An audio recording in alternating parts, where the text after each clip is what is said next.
Hello, അസ്സലാമു അലൈക്കും. നിങ്ങളെല്ലാവരും വീഡിയോ കണ്ടോ? നിങ്ങൾക്ക് ആർക്കും മനസ്സിലായിട്ടുണ്ടാവില്ല അല്ലേ ഇതെന്താ സംഭവമൊന്നും. ഇതെൻ്റെ വീടാണ്. ഞാനൊന്ന് അൽഷിഫയിലേക്ക് പോയിക്കിരുന്നു പെരിന്തൽമണ്ണ. വന്നപ്പോൾ നേരം രാത്രി ഒരു 6:30-7 മണിയായിട്ടുണ്ടാവും. അങ്ങനെ ഞാൻ വാല് തുറന്ന് ഉള്ളിൽ കയറാൻ നിന്ന് പടച്ചോൻ്റെ ഇതായിരിക്കും എനിക്ക് കാണിച്ചു തന്നതായിരിക്കും എന്ന് വിചാരിക്കുന്നു. കാരണം ഞാൻ ഉള്ളിൽ കയറി ലേറ്റ് ഇടുന്നതിൻ്റെ മുമ്പ് പിന്നെ തിരിച്ച് വന്നു. അപ്പോൾ ഒരു ചവിട്ടി ഉമ്മർത്തിടാറ്. ഇന്ന് 2 ചവിട്ടി എന്താ പറയുക, നായ്ക്കൾ കൊടുത്തിട്ട് എന്താണെന്ന് അറിയില്ല, 2 ചവിട്ടിയുണ്ട്. അപ്പോൾ ഞാൻ ചവിട്ടി മാറ്റട്ടെ പറഞ്ഞിട്ട് അത് എടുത്തതാണ്. എടുത്ത് നോക്കുമ്പോൾ അതിൻ്റെ അടിയിൽ പാമ്പ് കിടക്കുന്നു. അപ്പോൾ എൻ്റെ വീടിൻ്റെ അടുത്തൊന്നും അടുത്ത് അധികം വീടുകളൊന്നുമില്ല. അപ്പുറത്തെ റോഡ് സൈഡിൻ്റെ അപ്പുറത്താണ് വീടുകളുള്ളത്. അപ്പോൾ ഞാൻ തൊട്ടടുത്ത് കടക്കാരനെ പോയി വിളിച്ചിട്ട് വന്നു.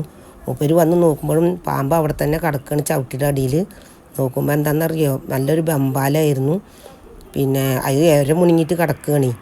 അങ്ങനെ അത് കണ്ടത് ഭാഗ്യം. പടച്ചോൻ അൽഹംദുലില്ലാ പടച്ചോൻ കാണിച്ചു തന്നെന്ന് വിചാരിക്കണം. കാരണം എന്താ വെച്ചാൽ അല്ലെങ്കിൽ ഇപ്പോൾ ഞാൻ കയറുമ്പോൾ എന്നെ കടിച്ചിട്ടുണ്ടാവും, അല്ലെങ്കിൽ എൻ്റെ കയ്യിലേക്കും കടിച്ചിട്ടുണ്ടാവും. അപ്പോൾ അൽഹംദുലില്ലാ സ്തുതി പറയണം പടച്ചോനോട്.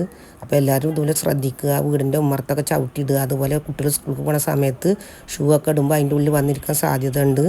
എല്ലാവരും ശ്രദ്ധിക്കുക. മഴ കാരണം എന്താണെന്ന് അറിയില്ല, ക്യാമറ ക്ലിയറായിട്ട് കാണുന്നില്ല.